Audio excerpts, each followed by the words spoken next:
अस्सलाम वालेकुम, सत श्री अकाल, नमस्ते दोस्तों, कैसे हैं आप लोग। दोस्तों आपको बता दें कि 4-5 बड़ी खबरें हैं जिसके बारे में आपसे मैं पूरा विस्तार से बताऊंगा।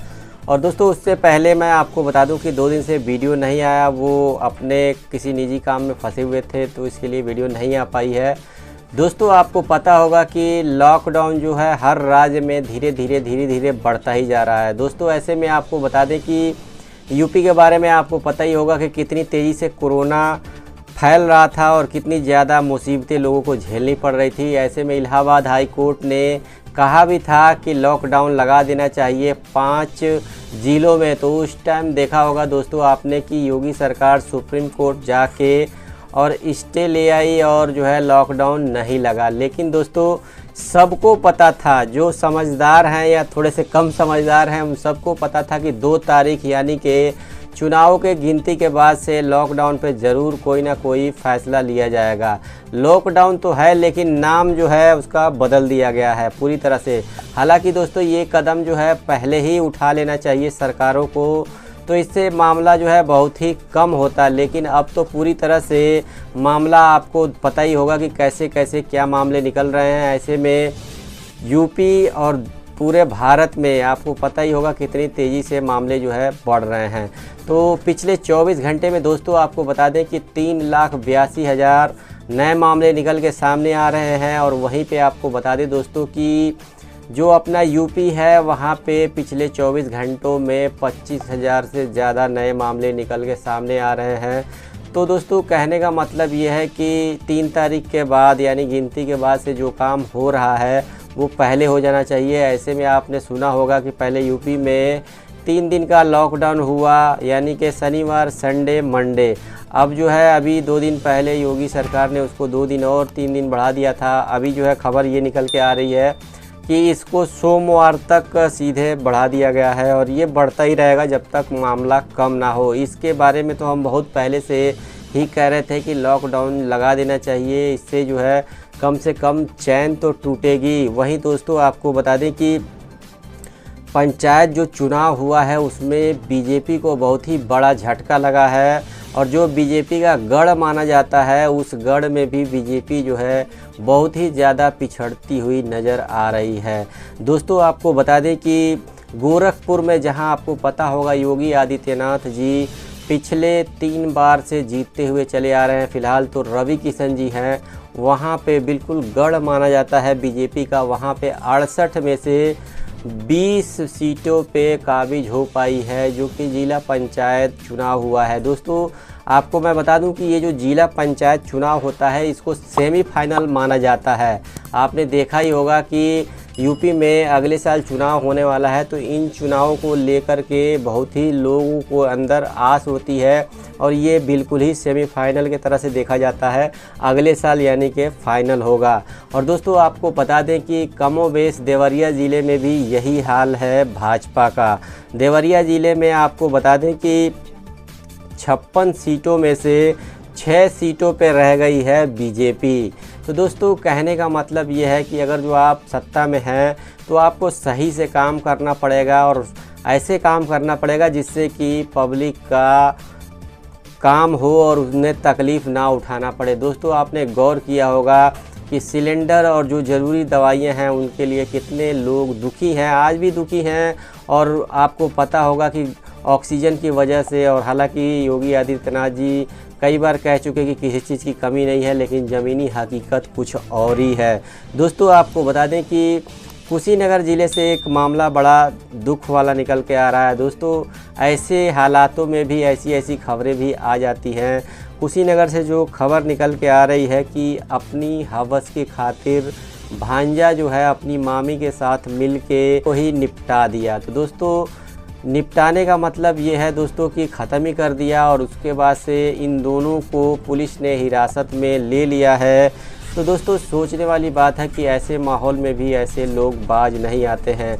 और दोस्तों आपको बता दें कि कुशीनगर और देवरिया से जो कोरोना अपडेट है वो अभी निकल के नहीं आ रही है। आपने देखा ही होगा कि पंचायत चुनाव में अभी सब व्यस्त हैं, हालांकि बहुत जगह रिज़ल्ट आ चुका है, आपको भी पता होगा। और बहुत ही ज़्यादा तरीके से गैदरिंग हुई, भीड़ हुई। हालांकि प्रशासन बहुत सख्त था बहुत कड़े नियम थे, लेकिन फिर भी दोस्तों जिन्होंने चुनाव लड़ा है वो और उनके साथ में 2-4 लोग तो पहुंचेंगे ही। और इसके वजह से आपने पूरे यूपी में देखा होगा कई जगह बहुत ज़्यादा भीड़ जैसा माहौल था। और इसके वजह से दोस्तों डर सबसे ज़्यादा ये है कि जो मामला अभी शहरों में था, यानी कि दिल्ली मुंबई यानी कि बड़े बड़े शहरों में जो मामला था उसको गांव में भी पहुंचने का बहुत ही ज़्यादा डर है। तो मैं इस टाइम अभी गांव में ही हूं। तो गांव में क्या होता है ना कि लोग इतना ज़्यादा सीरियस नहीं लेते हैं, लेकिन लेना चाहिए, क्योंकि बीमारी है एक बार होने के बाद से बहुत ही ज़्यादा मुसीबत में आदमी पड़ जाता है। सबको मास्क लगाना चाहिए, ये तो मैं दोस्तों आप लोगों से शुरू से ही कहता हुआ चला आया हूँ।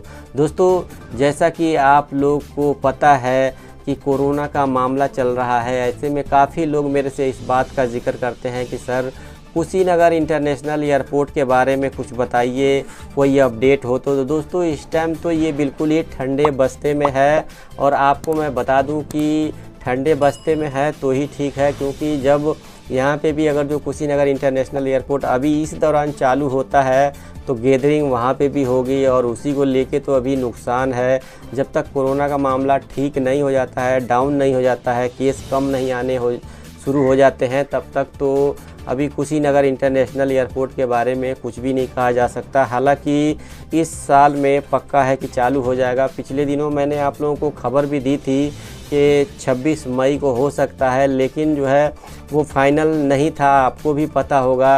अब तो और ज़्यादा मामले निकल के आ रहे हैं, तो अभी उसके बारे में क्वेश्चन करना, सवाल करना ठीक नहीं होगा, क्योंकि पूरी तरह से तैयार है। जैसे ही मामला ये कोरोना का ठंडा होगा उसके बाद से कुशीनगर इंटरनेशनल एयरपोर्ट भी जल्दी से जल्दी चालू हो जाएगा। फ़िलहाल तो आपको अच्छी तरह से पता है कि जिन देशों से हमारा बड़ा प्यार है, बड़ा अच्छा संबंध है, उन देशों ने भी भारत पे पाबंदी लगा रखी है, फ़्लाइटें आना जाना बंद है। तो दोस्तों अभी जो है आप सोच सकते हैं कि महामारी है, जब तक इसको कंट्रोल नहीं होगा तब तक जो है ऐसे में उम्मीद लगाना ठीक नहीं होगा। हालांकि अब जो है सब कुछ बीत चुका है, चुनाव हो चुका है, रिजल्ट आ चुका है, तो ऐसे में जो है अब सरकारें ध्यान दे रही हैं, और जहाँ पे मामले ज़्यादा निकल के आ रहे हैं वहाँ पे सख्ती भी हो रही है। आपने देखा होगा कि बंगाल चुनाव के बारे में, जिस पे केंद्र सरकार जो है बीजेपी है, प्रधानमंत्री मोदी जी हो गए, अमित शाह जी हो गए, सबका ध्यान उधर ही था। जब कोरोना अभी बढ़ना शुरू हुआ था उसी दौरान की बात है, और ऐसे में इतना जोर लगाने के बाद भी क्या नतीजे आए आपको पता है। लेकिन दोस्तों नतीजे आने के बाद से वहाँ पे काफ़ी हिंसा भी हुई, और बीजेपी के काफ़ी कार्यकर्ताओं को नुकसान भी हुआ। जैसा कि आपने देखा ही होगा, मुझे लगता है कि 6 से ज़्यादा लोगों का वहाँ पे देहांत भी हुआ। ऐसे में ममता बनर्जी ने शपथ लेते ही सीएम पद की उन्होंने ये कहा है कि उपद्रव जो है और ऐसे हमले जो है बर्दाश्त नहीं किए जाएंगे।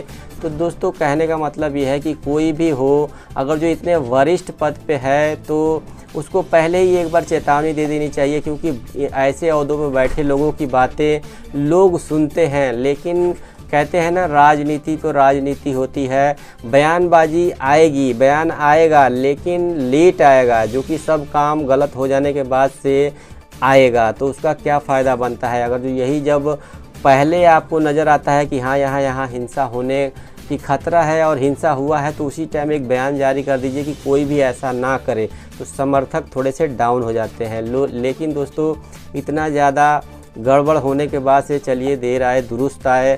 फ़िलहाल दोस्तों आप लोग जहाँ पे भी हो अपना सेफ्टी अपने हाथ में, सतर्कता ज़रूर बरतें। अगर जो आप इंडिया में हैं तो बहुत ही ज़्यादा सतर्कता बरतें। अगर जो Saudi, Dubai, Kuwait, Qatar, Oman में है तो वहाँ के लिए एक सेफ्टी है कि सबको दोनों डोज लग चुका है वैक्सीन का। और अपने भारत में भी इस टाइम देखिए वैक्सीन लगाने की बात आती है तो वैक्सीन तो सबको ही देना ज़रूरी है। फ़िलहाल 18+ लोगों को सरकार की तरफ से अनाउंस हुआ है 1 तारीख से, लेकिन आपको भी हकीकत पता है कि वैक्सीन पूरी तरह से अभी अवेलेबल नहीं है। और अगर जो पूरी तरह से सबको वैक्सीन लगाना है तो इसको ऐसे लगाना चाहिए कि जो आए उसको लगाते जाओ। अब कोई पाकिस्तान से इंडिया में तो वैक्सीन लगवाने आएगा नहीं, जो भी होगा इंडियन ही होगा, लेकिन फॉर्मेलिटी उसकी बहुत लंबी चौड़ी कर दी है। पहले रजिस्ट्रेशन करो, ये करो, वो करो, उसके बाद आपका नंबर आएगा, अपॉइंटमेंट मिलेगा, उसके बाद से वैक्सीन लगेगा। तो दोस्तों कहने का मतलब है कि इसको जितने ज़्यादा पैमाने पे लगाया जाएगा उतनी जल्दी बीमारी को कंट्रोल किया जा सकता है। वहीं दोस्तों आपने देखा होगा कि आधार पूनावाला जो कि वैक्सीन बन रही है पुणे में, वहाँ के उनके जो आधार पूनावाला है वो चले गए थे विदेश, और आपको भी पता है उन्होंने वहाँ से बयानबाजी की थी कि कुछ दो ताकतवर लोगों ने उनको फ़ोन करके धमकाया है। तो ऐसे में एक खबर ये भी निकल के आ रही है कि महाराष्ट्र की सरकार ने उनको पूरा भरोसा दिया है कि पूरी सेफ्टी की जिम्मेदारी हमारी है। दोस्तों सोचने वाली बात है कि ऐसे अच्छे काम करने वाले लोगों को भी बाज नहीं आ रहे, लोग धमका रहे हैं। अब अगला वैक्सीन बना रहा है तो जादू से तो बना नहीं सकता है, उसको सारा सामान अवेलेबल कराएंगे। तो जैसे बन रहा है, जैसे मान लीजिए 6 करोड़ महीने का बन रहा है, तो बहुत मेहनत करेंगे तो 10 करोड़ हो जाएगा, 12 करोड़ हो जाएगा, लेकिन धमकाने से तो काम नहीं चलने वाला है। तो ये थी 2-3 छोटी बड़ी जानकारी। आपको कैसी लगी कमेंट करके ज़रूर बताइएगा, और आपका क्या राय है कमेंट करके ज़रूर बताएं। मिलते हैं किसी और खबर के साथ। जय हिंद, जय भारत, दुआओं में याद रखें।